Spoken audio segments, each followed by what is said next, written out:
After 16-year-old Mikayla Miller was found dead last month, hanging from a tree along a trail near her home in Hopkinton, that according to WBZ, police there said they did not suspect foul play. A coroner's report has still not been released as of this taping, but today District Attorney Marian said her office was not ready to comment on the cause of Mikayla's death. But in the weeks since her body was found, Mikayla's family has pushed back, calling her death a murder and accusing authorities of trying to cover it up. A Facebook post attributed to Mikayla's mother reads in part, "My daughter was jumped by a group of kids on Saturday, April 17th, was then murdered hours later in Hopkinton, tied to a tree and left. The Hopkinton police did not log either the incident when my daughter was ambushed nor when she was found dead." Today, District Attorney Ryan laid out details of the encounter her mother referred to, including digital evidence she says proves that none of the teens involved in the altercation before Mikayla's death were in the area when she died. DA also strongly disagreed that police of her office have failed to look into the case, which she pledged to investigate completely and transparently. But the case has prompted a lot of outrage from activists online, some of whom are saying Mikayla, who is black and LGBTQ, was lynched. And this Thursday, several prominent local advocacy groups, including Violence in Boston, are holding a vigil to honor Mikayla's life and a rally to demand answers about her death. Now joined by the District Attorney, Marian, and Violence in Boston founder and CEO, Monica Cannon. Grant, Monica, and District Attorney, thank you so much for your time. I really appreciate it. Thanks, Jim. District Attorney, can I start with you? Your announcement was made just minutes before we are taping this discussion. I gave a very brief overview. Could you fill in a few blanks? What did you say that I did not? Well, I think the most important thing, Jim, is there's been a lot of discussion about whether we have reached final conclusions in this case. The takeaway from this is that is completely and totally false. There have been no conclusions reached in this case. The most important question is what was the cause and the manner of Mikayla's death? That is a ruling made by the medical examiner. We haven't received that. We are awaiting that. The second piece is the allegations that are out there and that we have heard calls from about the fact that our office is either ignoring or truly even worse, covering up what happened here because Mikayla was black or because she was a member of the LGBTQIA community. I want to be completely clear. That is patently false. What District we do Attorney, know, I'm sorry, go ahead. What we do know is a little bit of what you just showed. We do know that there was a physical altercation that took place on the evening of April 17th in a clubhouse or the common area of the apartment complex where Mikayla lived with her mother. We know that Mikayla was in that clubhouse. She was initially with two friends left. She was joined by 4 other teenagers. There was a physical altercation that took place. When the physical altercation had ended, the 5 of them stayed in that room for about 20 minutes or so. The 4 people that had come to the complex got in a car with another teenager and left. Mikayla went back to her home. Mikayla's mother called at 7:20, the Hopkinton police, reported that her daughter had been, as you indicated, had been jumped. The police responded. They took a statement from Mikayla, documented that in a report, documented that they saw a bit of blood on her lip consistent with what she had told them. She told them she had been shoved and she had been punched. They then continued that investigation, traveling to the home of one of the females known to Mikayla who'd been there. They found the two females who'd been in the clubhouse. They talked to them, took statements, and then went back to the clubhouse to make observations of some damage that was consistent with what Mikayla had told them. The plan Well, let me was... stop you there, District Attorney, for a second. Was a crime committed that night or no? Well, what we know is that there was a physical assault that Mikayla described. Was it a crime? Was it a crime?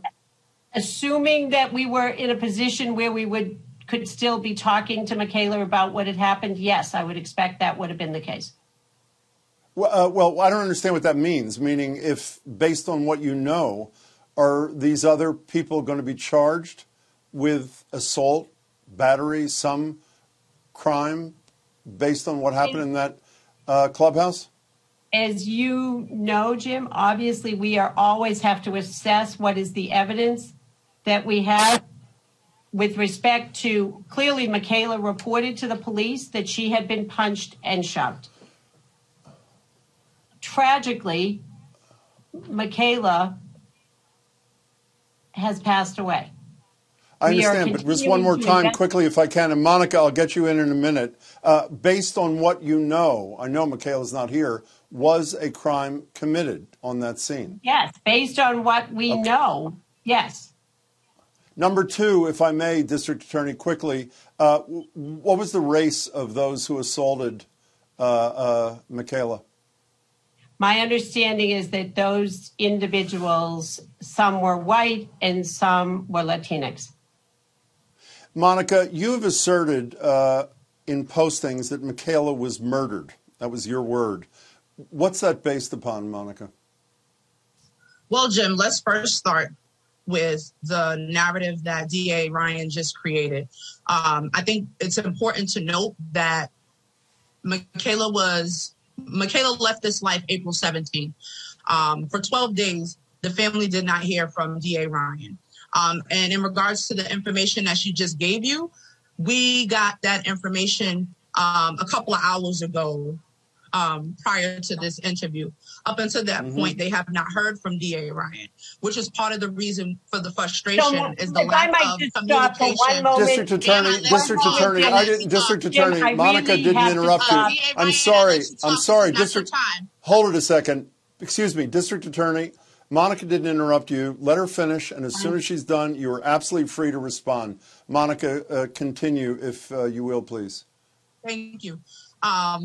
The lack of communication has been the biggest issue in this case with the family. The lack of information being given to the mother has been the issue in this case. The reason, but I want to get to your assertion. Yes, you're asserting, Jim. Monica. So, in regards to it being a murder, it's because the same day that these individuals jumped Mikayla at around 7 in the evening after her mom had called and reported that something happened, a few hours later, Mikayla leaves the house. Her location was shared via her Snapchat with these same individuals, and she ends up dead, right? Now, the frustration is this. If Mikayla was a white child, and this was 5 Black children that engaged in this activity, not only would they have been charged for an assault, but they would have had their faces all over social media, the media, and everywhere else. There's been a lack of transparency and accountability out of DA Ryan's office.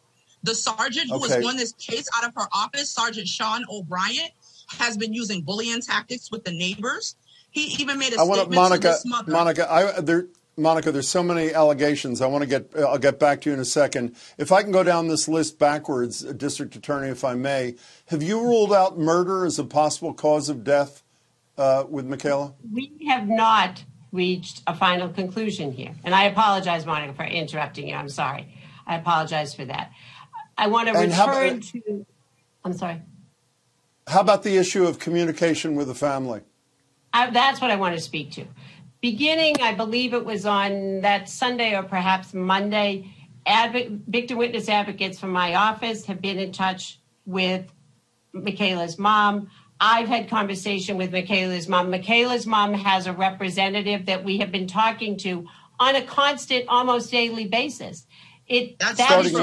Starting when? I have talked to that representative at least 2 or 3 times every day this week. So when was the first communication with the family, District Attorney? When was the first communication with the family? I believe it was either Monday, the holiday. So that would be the police would have obviously were there on the 18th. What date? I believe the 18th. The 18th. I believe the first contact from the advocate was the 19th.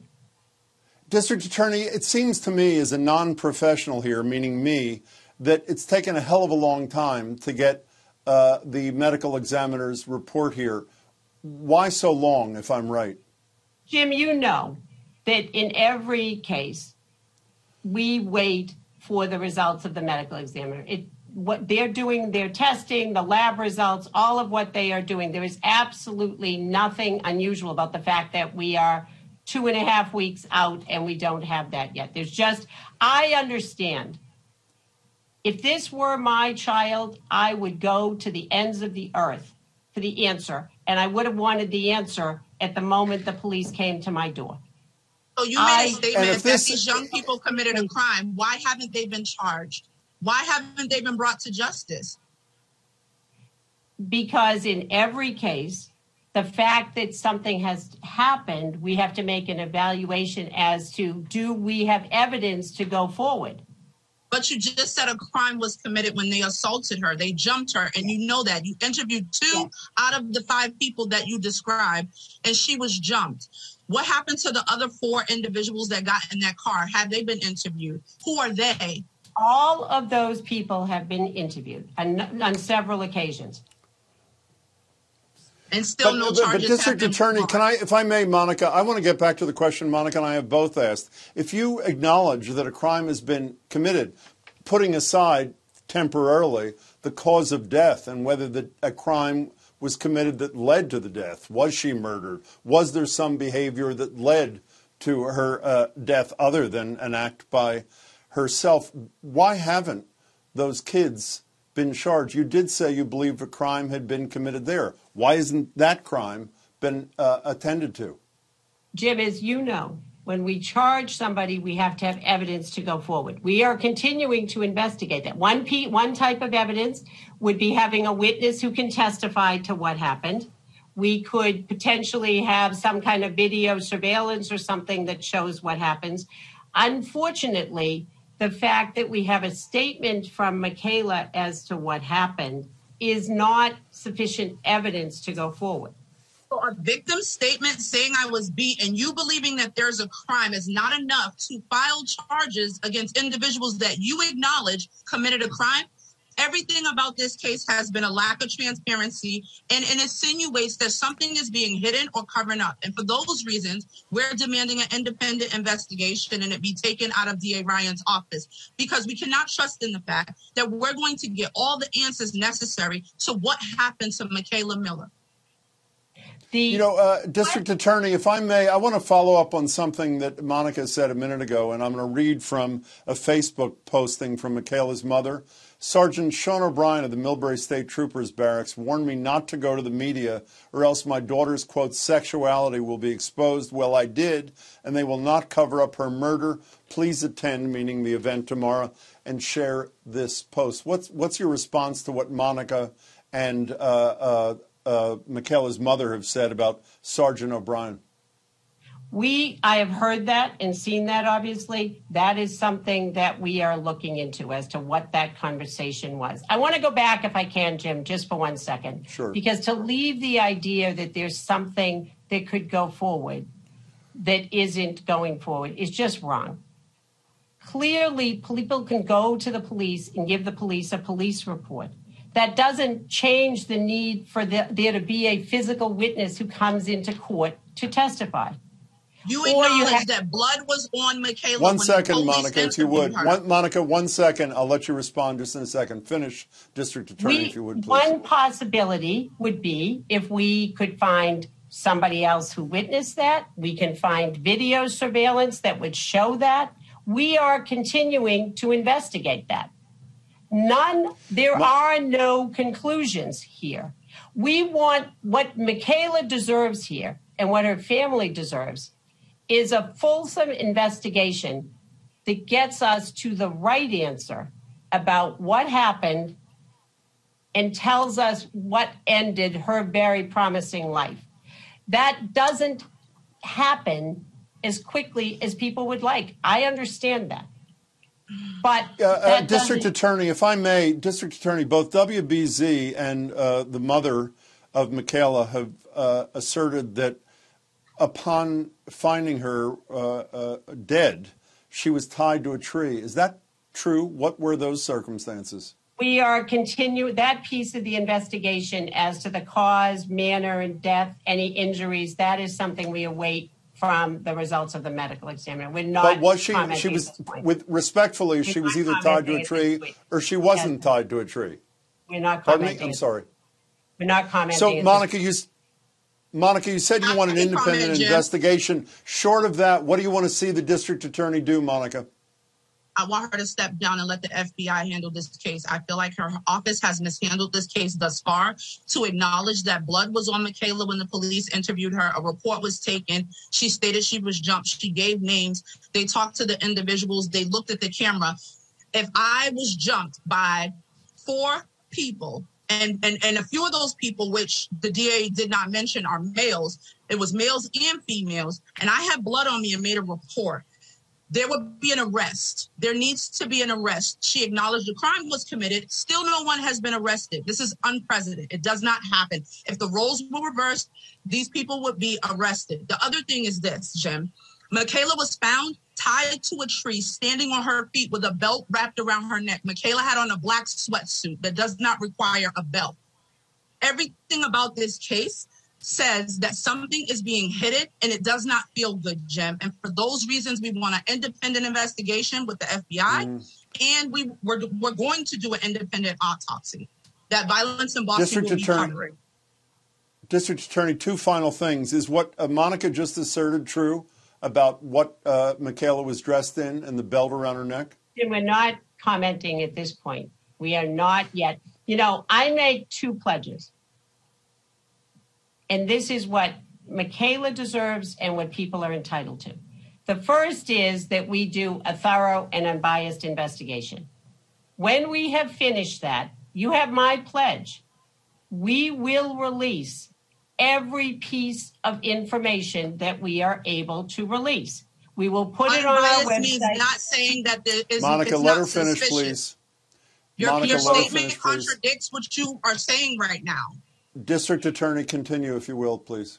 We will make that available. I have learned that people are entitled to 2 things. They're entitled to have you do a complete and unbiased and a thorough investigation.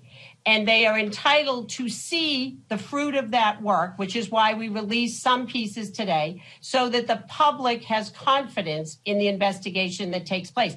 It is very simple to say we need to know something now, or why isn't this done? The question is, what we all should want is to get to the right answer. District Attorney, when do you expect to get the medical examiner's report? What is, I don't know if it's a man or a woman, what has he or she said to you in terms of timetable?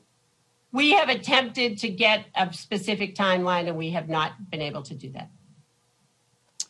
District Attorney Ryan, Monica Cannon-Grant, I appreciate your time. Thank you both. We will obviously stay tuned to this story. Thank you both. Thank you.